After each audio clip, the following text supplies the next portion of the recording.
जय श्री कृष्णा। राधे राधे। आप सभी का आपके अपने चैनल भक्ति की यूनिक वर्ल्ड पर बहुत बहुत स्वागत है। आइए सुनते हैं फुलेरा दूज की कथा।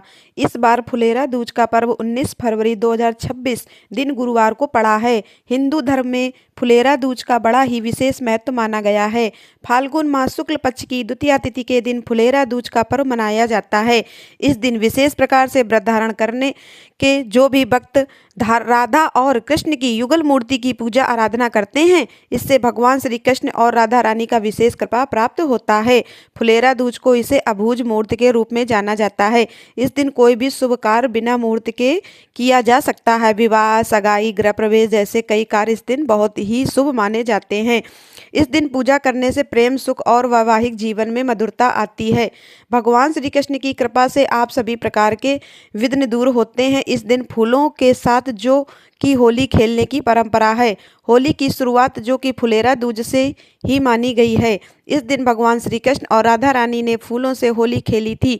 तो आइए सुनते हैं फुलेरा दूज की कथा और अंत में जानेंगे फुलेरा दूज शुभ मुहूर्त पूजन समय के बारे में।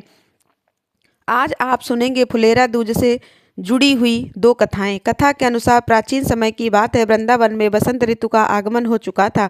चारों ओर पेड़ पर सुंदर सुंदर फूल खिल चुके थे। मंद मंद हवा भी बह रही थी। पक्षी मधुर स्वर में गा रहे थे। पूरा वृंदावन सुगंध और आनंद से भरा हुआ था। गोपियों और ग्वाल बाल भी बहुत प्रसन्न थे, क्योंकि यह ऋतु की कृष्ण का प्रिय ऋतु था। एक दिन श्री कृष्ण अपने सखाओं के साथ वन में गए। वन में चारों ओर सुंदर फूल खिले हुए थे।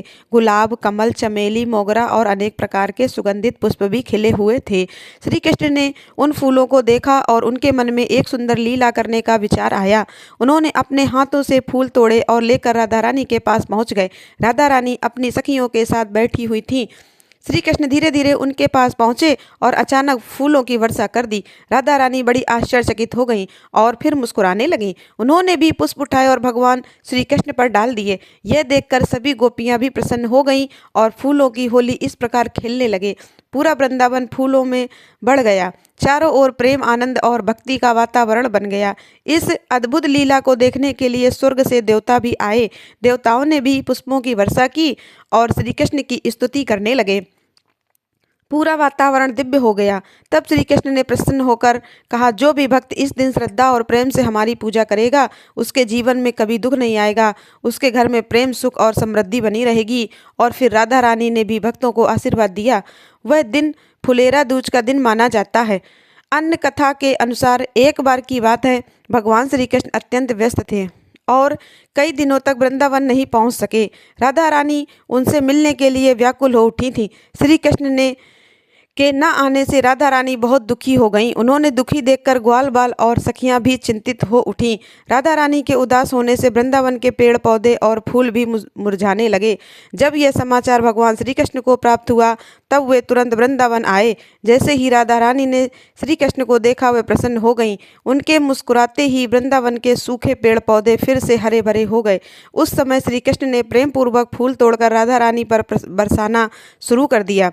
राधा रानी ने भी श्री कृष्ण पर फूलों की वर्षा की। तभी से फुलेरा दूज का पर्व प्रेम और आनंद के साथ मनाया जाने लगा और इसी दिन से मथुरा वृंदावन में फूलों की होली खेलने की परंपरा प्रारंभ हुई। यह दिन अत्यंत शुभ और दोष रहित माना जाता है। इसे अभूज मुहूर्त भी कहते हैं, अर्थात इस दिन बिना मुहूर्त देखे कोई भी शुभ कार्य किया जा सकता है।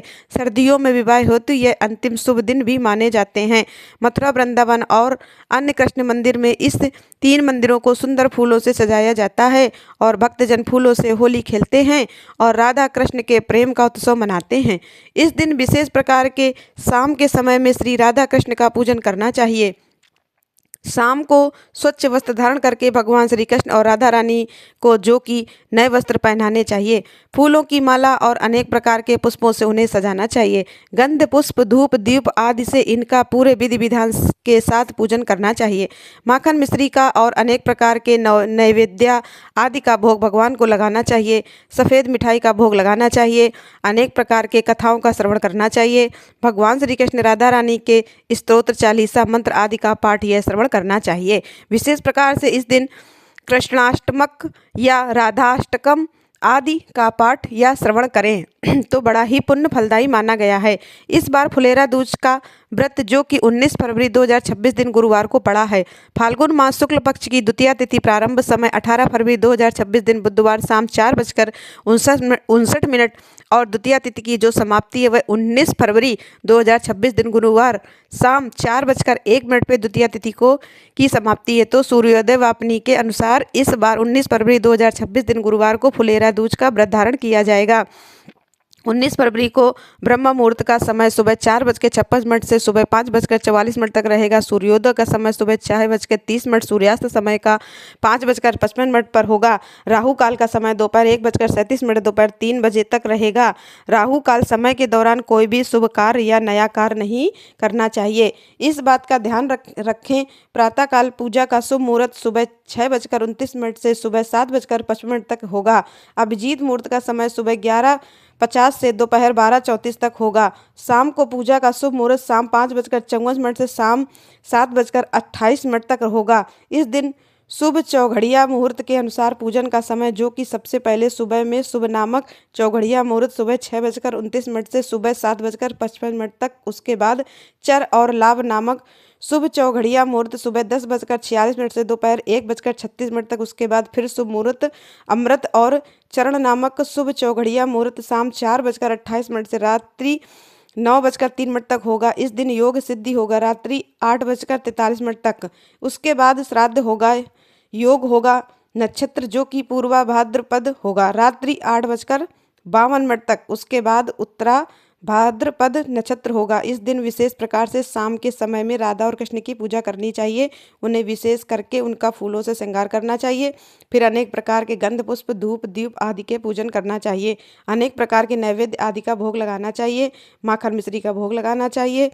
व्रती को व्रत में दिन रात्रि उपवास रहते हुए व्रत को धारण करें। जो उपवास नहीं कर पाते हों, जिनका स्वास्थ्य सही ना हो, तो आप एक समय फलाहार ग्रहण करके व्रत को धारण करें। इस दिन जहाँ तक बन सके श्री कृष्ण अष्टक आदि का पाठ, राधा अष्टकम आदि का पाठ या कथा श्रवण आदि का कार्य करना चाहिए। भगवान श्री कृष्ण राधा का कथा श्रवण करना चाहिए। स्तोत्र चालीसा मंत्र जप आदि जितना भी बन सके अवश्य ही करनी चाहिए। तो ये अनंत फलदायी माना गया है। इस प्रकार से पूरे विधि विधान के साथ पूजन करके कथा आदि श्रवण करके भगवान की आरती करें, निराजन करें। जहाँ तक हो सके रात्रि जागरण करते हुए समय को व्यतीत करें और फिर अगले दिन जाग करके सुबह उठ करके स्नान आदि करके शुद्ध वस्त्र धारण करके भगवान का पूजन आरती आदि कर लें। उसके बाद फिर व्रत का पारण करें। बहुत से जगहों पर जो कि रात्रि में पूजन करके भोजन ग्रहण कर लेते हैं, तो आप जहाँ पर भी हो आप अपने अनुसार व्रत को धारण कर सकते हैं। तो आशा करती हूँ कि यह जानकारी आपको अच्छी लगी होगी। इसी प्रकार से ज्ञानवर्धक जानकारियाँ प्राप्त करते रहने के लिए, प्रता पूजा के बारे में जानने के लिए, कथा को सुनने के लिए चैनल पर अगर आप पहली बार आए हैं तो चैनल को लाल बटन दबा कर सब्सक्राइब करें। साथ में बेल आइकन घंटी को दबाएं ताकि आने वाली वीडियो का नोटिफिकेशन आपके समय से मिलता रहे। वीडियो को लाइक करें, चैनल को सब्सक्राइब करें, शेयर करें। सुखी रहें और स्वस्थ रहें। जय श्री राधे राधे, जय श्री कृष्णा। धन्यवाद दोस्तों।